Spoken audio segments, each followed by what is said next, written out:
దిగులు పడకము మొదటిదిగా. రెండవది, నిన్ను బలపరుతును. నిన్ను బలపరిచేది దేవుడే, దిగులు పడద్దు అంటున్నాడు. మూడవదిగా, నీకు సహాయము చేయువాడను నేనే. నీకు సహాయము చేయువాడను నేనే. ఈ మూడు విషయాలు మనం జ్ఞాపకం చేసుకుంటే నిజంగా మనకెన్నో దిగులు, బలహీనతలు, నిస్సహాయ స్థితిలో మనం ఉంటున్నాం. అందుకని ఒక దైవజనుడు, భక్తుడు ఈ రీతిగా పాట పాడతాడు. మనకు తెలిసిన పాటే, జీవిత వ్యధలందు యేసే జవాబు, యేసే జవాబు. జీవిత వ్యధలందు, జీవితంలో జరిగే కష్ట నష్టాలు, బాధ, దుఃఖము, అన్ని సమయాల్లో మనకు జవాబు ఎవరంటే యేసు ప్రభువే. ప్రియమైన దేవుని బిడ్డలారా, నువ్వు ఎక్కడ వెతికినా జవాబు నీకు దొరకదు. ఎక్కడ వెతికినా సహాయం దొరకదు. ఎక్కడ వెతికినా నీకు మరి క్వశ్చనే కానీ ఆన్సర్ ఉండదు. అందుకనే మనకు బాగా తెలిసిన దైవజనురాలు, కావలి పట్టణం నుండి సేవలో ముందుకు సాగుతున్న శ్రీమతి అంశమతి మేరీ గారు, కుమారి అంశమతి మేరీ గారు పాడిన పాట కూడా మనం జ్ఞాపకం చేసుకుంటాం. ప్రశ్నించే నా ప్రాణమా, ప్రతి ప్రశ్నకు జవాబు యేసే సుమా. ప్రశ్నించే నా ప్రాణమా, ప్రతి ప్రశ్నకు జవాబు యేసే సుమా. అవును ప్రియమైన దేవుని బిడ్డలారా, మనము ప్రతి క్షణము కూడా మనకు ప్రశ్నే. ఎందుకు ఈ కష్టం? ఎందుకు ఈ బాధ? ఎందుకు ఈ భయంకరమైన వ్యాధి? ప్రపంచాన్ని కదిలించే ఈ భయంకరమైన ఈ తెగులు ఎందుకని మరి మనం దిగులు పడతాం, భయపడతాం, సహాయం కొరకు ఎదురు చూస్తాం. ఇక్కడ యెషయా ప్రవక్త చెప్తున్నాడు 41వ అధ్యాయం 10వ వచనములో, దిగులు పడకము, నేను నిన్ను బలపరుతును, నీకు సహాయము చేయువాడను నేనే. There is none other. ఇంకెవరు కూడా లేరు. ఇంకెవరి దగ్గరికి వెళ్ళినా నీకు సహాయం దొరకదు. ప్రియమైన దేవుని బిడ్డలారా, నీవు నేను క్షేమంగా ఉన్నామంటే, ఈ భయంకరమైన పరిస్థితిలో ప్రాణంతో ఉన్నామంటే, ఆరోగ్యంతో ఉన్నామంటే దేవుని కృప. నీవు క్షేమముగా ఉన్నావంటే అది నీ గొప్పతనం కాదు, మరి నీ యొక్క భక్తి నీతి కాదు. నీ కొరకు ఎంతోమంది ప్రార్థిస్తున్నారు, విలపిస్తున్నారు, మొరపెడుతున్నారు. మనకు తెలుసు, డేవిడ్ లివింగ్స్టన్ ప్రార్థన ద్వారా ఆఫ్రికా మొత్తం మార్చబడింది. ఆయన ప్రార్థనా జీవితాన్ని గమనిస్తే మనకెంతో ఆశ్చర్యం కలుగుతుంది. ఆయన మరణాపాయంలో ఒక కనుగుడ్డు పోయింది అడవి ప్రాంతాల్లో, ఒక చేయి మీద, భుజం మీద మరి సింహపు పంజా దెబ్బ తగిలి ఆ చేయి పడిపోయింది.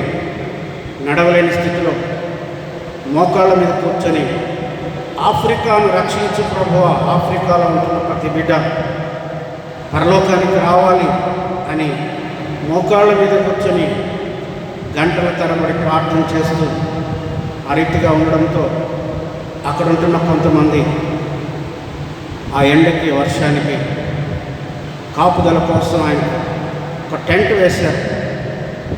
ఆ టెంట్లోనే ప్రార్థన చేసుకుంటున్నాడు. నీరు, ఆహారం లేకుండా ఆఫ్రికా రక్షణ కొరకు, ఆఫ్రికాలో ఉంటున్న అడవి జాతి ప్రజలు ప్రభువుని ఎరగాలని, ఆ దేశం కాపాడాలని. రెండవ రోజు కొంతమంది ఆ గుడారంలో ప్రవేశించేదానికి ప్రయత్నం చేసినప్పుడు వెళ్ళలేకపోయారు. కారణం ఏంటంటే దేవుని మహిమ, గొప్ప వెలుగు ఆ గుడారంలో ఉంది. ప్రియమైన దేవుని ద్వారా ప్రార్థన అనుభవం మరి మోసే విషయంలో కూడా మనకు తెలుసు, 40 దినాలు ప్రార్థించి దిగి వచ్చే సమయంలో ఆయన ముఖము ప్రకాశమానముగా ఉంటుంది. డేవిడ్ లివింగ్స్టన్ 3వ రోజు చనిపోయాడు. ఆ తర్వాత వీరు వెళ్ళి ఆ వ్యక్తిని ఆ యొక్క డెడ్ బాడీని మరి సమాధి కార్యక్రమాల్లో ముందుకు సాగుతుండగా అప్పటికే ఆఫ్రికా దేశస్తులు కొంతమంది ప్రభుని అంగీకరించారు. వారు రొమ్ము కొట్టుకొని ఏడుస్తూ ఆయన్ని తీసుకోపోతే తీసుకుపోయారు, కానీ ఆయన గుండెకాయ మాత్రం కోసి మాకు ఇవ్వండి, ఆఫ్రికాలో మా దగ్గరే పాత పెట్టుకుంటాం, ఎందుకంటే ఆయన గుండె నిండా ఆఫ్రికా ఉంది. ప్రియమైన దేవుని బిడ్డలారా, అయితే దేవుని హృదయం దేశం కొరకు, ప్రజల కొరకు యేసు ప్రభువే ఈ లోకానికి వచ్చి నీ కొరకు నా కొరకు ఆయన శిలువలో మరణించాడు. ప్రియమైన దేవుని బిడ్డలారా, గమనించండి. డిఎల్ మోడీ ఇంగ్లాండ్ కొరకు ప్రార్థన చేశాడు. జాన్ హైడ్ ప్రార్థనాపరుడు. జోనాథన్ అమెరికా కొరకు ప్రార్థించాడు. హడ్సన్ టైలర్ చైనా కొరకు ప్రార్థించాడు. మీకు తెలుసు, ప్రపంచంలో మరి ఎక్కువ క్రైస్తవ జనాంగం విశ్వాసులు చైనాలోనే ఉంటున్నారు. హడ్సన్ టైలర్ ప్రార్థనా జీవితమే ఆ దేశాన్ని మార్చింది. భక్త్ సింగ్ గారు భారతదేశం కోసం ప్రార్థన చేశారు. ఏసన్న గారు ఆంధ్రప్రదేశ్ కొరకు ప్రార్థించారు. మరి నీవెవరి కొరకు ప్రార్థిస్తున్నావు? నీవు నేను క్షేమంగా ఉన్నామంటే మన కొరకు ఎవరు ప్రార్థిస్తున్నారు? ఎంతోమంది కన్నీరు విడుస్తున్నారు, మొరపెట్టుకుంటున్నారు. కనుక దిగులు పడిన అవసరం లేదు, దిగులు పడద్దు. ఎందుకంటే దేవుడే చెప్తున్నాడు, దిగులు పడకము. యేసు ప్రభు గెత్సెమనే వనంలో తన చెమట రక్తముగా మారేంత వరకు ఆయన ప్రార్థించాడు. మనం ప్రార్థిస్తున్నామా? సెంటినరీ బ్యాప్టిస్ట్ సంఘ బిడ్డలు పెద్దవారు రాత్రి 9 నుండి 11 గంటల వరకు మొరపెట్టుకుంటున్నారు, కన్నీరు విడుస్తున్నారు, విజ్ఞాపన చేస్తున్నారు. సంఘం కొరకు, విశ్వాసాల కొరకు, గ్రామం కొరకు, దేశం కొరకు. కరోనాను తీసివేయాలి, శాంతి నెమ్మది దయచేయాలి. ఎవరి బిడ్డలు సెంటినరీ బాప్టిస్ట్ సంఘ ఎవరి బిడ్డలు మధ్యాహ్నం 3 గంటల నుండి రాత్రి 9 గంటల నుండి విజ్ఞాపన చేస్తున్నారు, మొరపెడుతున్నారు. నేను వింటూ ఉన్నాను ప్రతిరోజు. మరి నువ్వేం చేస్తున్నావు? నీ సమయాన్ని ఇంట్లో గడుపుతూ ప్రార్థిస్తున్నావా? మధ్యాహ్నం నుండి బయటికి వెళ్ళాలన్నా వెళ్ళలేము. ఎందుకంటే అరణ్య ప్రాంతంగా మారిపోయింది. జనసంచారం లేక, షాపులు లేక, మరి ప్రజలు తిరగక, కనీసం జంతువులు, కుక్కలు కూడా రోడ్డు మీద తిరగటం లేదు. అంత భయంకరమైన పరిస్థితిలో మనం లాక్డౌన్లో ఉంటున్నాం, ఇంట్లో ఉంటున్నాం. కనుక ప్రియమైన దేవుని బిడ్డలారా, ఇంట్లో ఉండి నువ్వేం చేస్తున్నావు? ప్రార్థిస్తున్నావా? ఈ ఉదయకాలంలో ఒక వృద్ధాప్యురాలు తల్లి గారు నాతో చెప్తున్నారు, ప్రతి దినము రాత్రి అంతా కూడా ప్రార్థనలో గడుపుతున్నాయా. సంఘం కొరకు, కమిటీ కొరకు, పెద్దల కొరకు, సండే స్కూల్ పిల్లల కొరకు, యవనస్తుల కొరకు ప్రార్థిస్తున్నానని ఆ తల్లిగారు చెప్తుంటే ఆశ్చర్యం వేసింది. అలాగా ఎంతమంది ప్రార్థిస్తున్నారో. దిగులు పడిన అవసరం లేదు. ఏ విషయంలో నీవు దిగులు పడుతున్నావు? జాగ్రత్త. దేవుడు చెప్తున్నాడు, దిగులు పడిన అవసరం లేదు.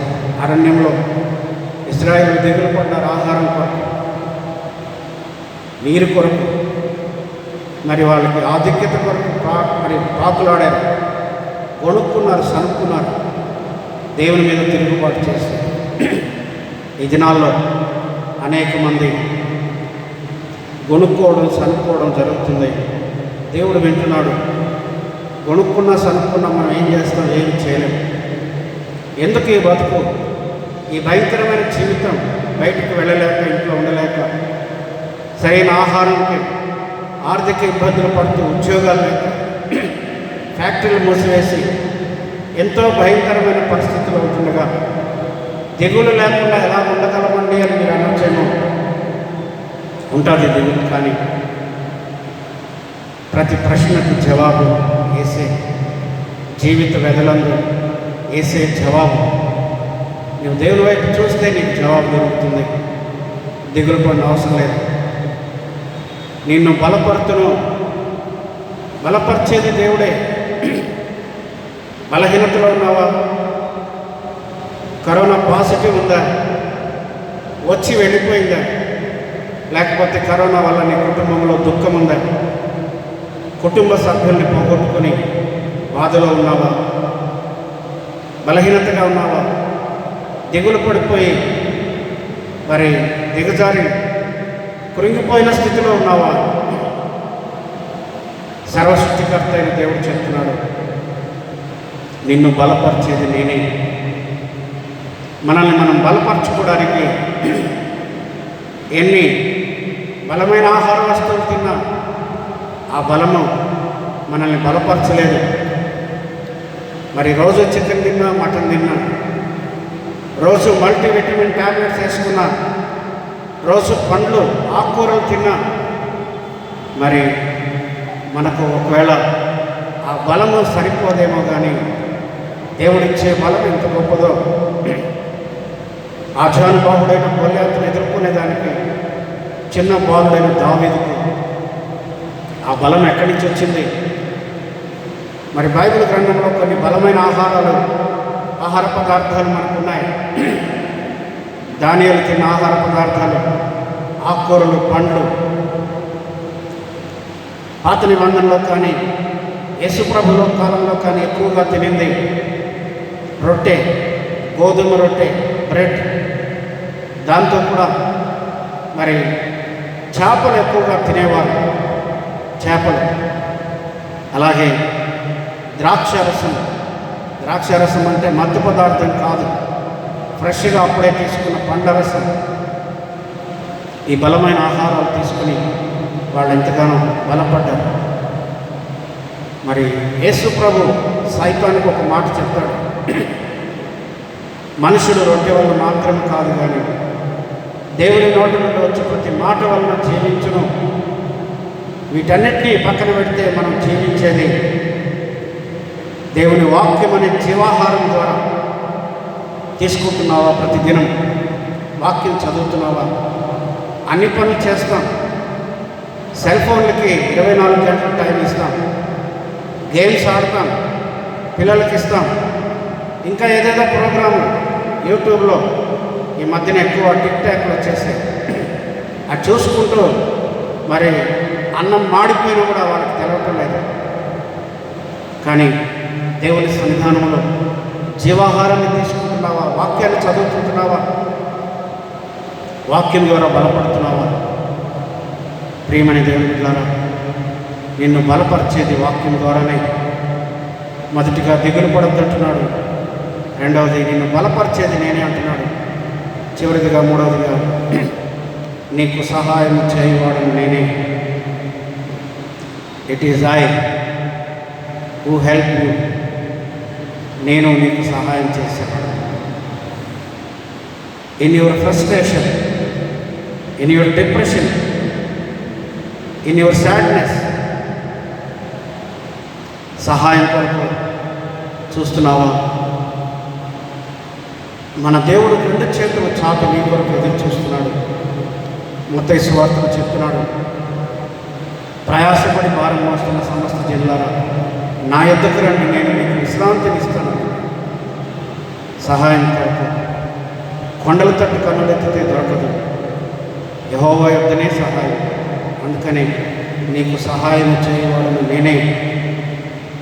డబ్బులు, బలమైన ఆహారం, ఇంకేదేదో ఎవరెవరో సహాయం చేయడం అది కొంతవరకే. కానీ నిజమైన సహాయం దేవుడే బలపరిచేది. అందుకని సామెతల గ్రంథం 10వ అధ్యాయం 24వ వచనంలో ఒక మాట ఉంది, నీతిమంతులు ఆశించినది వారికి దొరుకును. దానిపైన ఇంకో మాట ఉంది, మనకు అది అవసరం లేదు. మరి దుర్మార్గులు భయపడతారు, ఆ భయాన్ని తగ్గట్టుగా వారికి జరుగుతుంది. కానీ నీతిమంతుడు దేవుని బిడ్డలు ఆయన రక్తం చేత కడుగుబడిన నీవు నేను ఏదైతే ఆశిస్తామో, ఏదైతే ఎదురు చూస్తామో, దేని కొరకైతే దేవుని వైపు చూస్తామో అది ఖచ్చితంగా దొరుకుతుంది. ప్రియమైన దేవుని బిడ్డలారా, మతాలు కులాలు మారడం కాదు, కానీ మనస్సు మార్చుకోండి. మళ్ళా చెప్తున్నాను, మతాలు కులాలు మారడం కాదు, కానీ మనస్సు మార్చుకోండి. నీ చింతలన్నీ తీర్చేది యేసయ్యే. దిగులు పడకము, నేను నిన్ను బలపడుతును, నీకు సహాయం చేయవాడని నేనే అని చెప్పిన దేవాతి దేవుడు నీకు తోడుగా ఉండగా నీ హృదయంలో మార్పు ఉందా?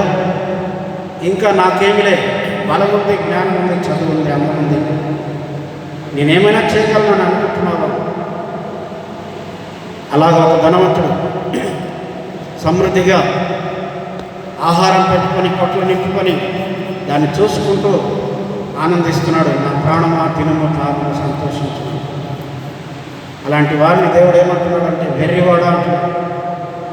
ఎస్, నీ బలాన్ని, నీ శక్తిని, నీ జ్ఞానాన్ని, నీ తెలివిని, నీకున్న వాటితో నీవు నాకేమిలే అనుకుంటే అవన్నీ ఎట్టిపోతాయో. వెర్రివారి వల్ల ఉండకుండా దేవుని బలం మీద దేవుని సహాయం కొరకు ఎదురు చూస్తాం.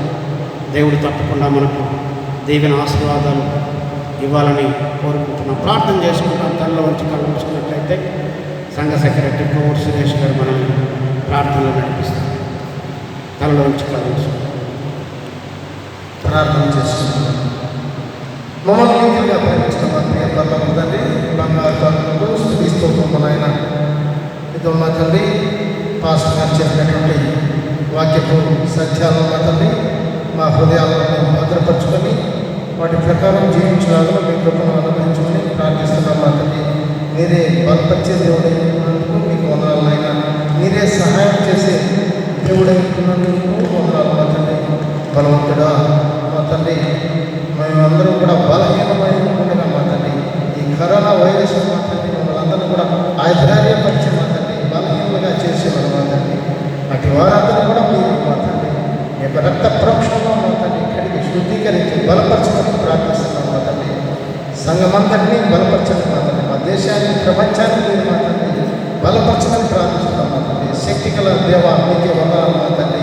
ఈ శక్తిని మా తండ్రి మాకు అనుగ్రహించమని ప్రార్థిస్తున్నాం మా తండ్రి.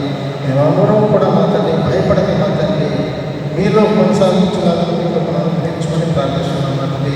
చెప్పినటువంటి మీ దాసులు మా తండ్రి మరి ఎక్కువగా వాడుకుంటున్న విధానాన్ని బట్టి మీకే స్తుతిస్తున్నాం మా తండ్రి. మాస్టర్ గారి కుటుంబాన్ని ఆశీర్వదించండి. మరి ఎక్కువ సత్యాలను మా తండ్రి మాకు చెప్పలేదు మా తండ్రి. మీ జ్ఞానాన్ని మాస్టర్ గారిని దయచేయని ప్రార్థిస్తున్నాం మా తండ్రి. ప్రతి విషయంలో మా తండ్రి సంఘాన్ని మీరే కాచి కాపాడుతున్న విధానాన్ని బట్టి మీకే స్తుతిస్తోత్రం చెల్లించుకుంటూ మా తండ్రి జరగనున్న ఈ కార్యక్రమాలంతటికి కూడా మా తండ్రి మీరే ఆదియు అంతమంది నడిపించమని నజరేయుడైన యేసుక్రీస్తు నామములో వేడుకుంటున్నాం మా తండ్రి. ఆమేన్. ఏదైనా ప్రార్థన వస్తుంది మైక్లో ఫోన్లో ప్రభు నామములో మీకు వందనాలు తెలియజేస్తున్నాను. మరి మంగళవారం, శుక్రవారం కూడా 7 గంటల నుండి 7:30 వరకు మరి మాస్టర్ గారు వాక్యాన్ని రాత్రి వేళలో అందిస్తారు. దయచేసి ఆ సమయాన్ని సద్వినియోగం చేసుకోవాలని మనం చేస్తున్నాను. ఇంకేమన్నా అవసరతలు ఉన్నాయన్నా పాస్టర్ గారి ఫోన్ నంబర్కి ఫోన్ చేయండి. పాస్టర్ గారు తప్పనిసరిగా ప్రార్థిస్తారు. ఇప్పుడు అన్నీ కూడా విజిటింగ్ చేసే అవకాశాలు లేవు కాబట్టి దయచేసి అర్థం చేసుకోగలరు మీకు మనం చేస్తున్నాను. కార్యక్రమాలు కూడా మరి అన్నీ కూడా బహిరంగంగా కార్యక్రమాలు రద్దు చేయడం జరిగింది గవర్నమెంట్ నిబంధనలను అనుసరించి. మరి త్వరలో మరి ప్రభుత్వం వారు సెలవించిన సంఘాన్ని తీసి మీ అందరూ కూడా తెలియజేస్తాము. అప్పుడు అందరూ కూడా సంతోషంగా ప్రభు నామాన్ని స్మరిద్దాము. అప్పటి వరకు ఇలాగే కార్యక్రమాలు జరుగుతాయని మీకు మనం చేస్తున్నాను. Thank you. పరలోక ఆశీర్వాదం పరలోకం తండ్రి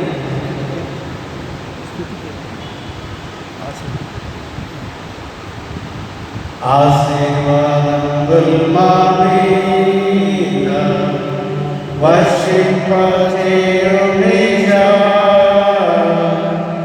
ఆశతో నమ్మియున్నాము. మీ సత్యవదతము ఏ మాదిరిగా కృమ్మరించుము దేవా, కృమ్మల ప్రేమవర్షము కృమ్మరించుము దేవా. పరలోకమందున్న మా తండ్రి, మీ నామం పరిశుద్ధపరచబడుగాక, మీ రాజ్యం వచ్చుగాక, మీ చిత్తం పరలోకమందు నెరవేర్చినట్టు భూమిలో నెరవేరుగాక. నాకు కావాల్సిన ఆహారం నాకు దయచేయండి. మా రుణస్థులను క్షమించిన ప్రకారం మనం క్షమించండి. నన్ను శోధపడితే తగ్గించు.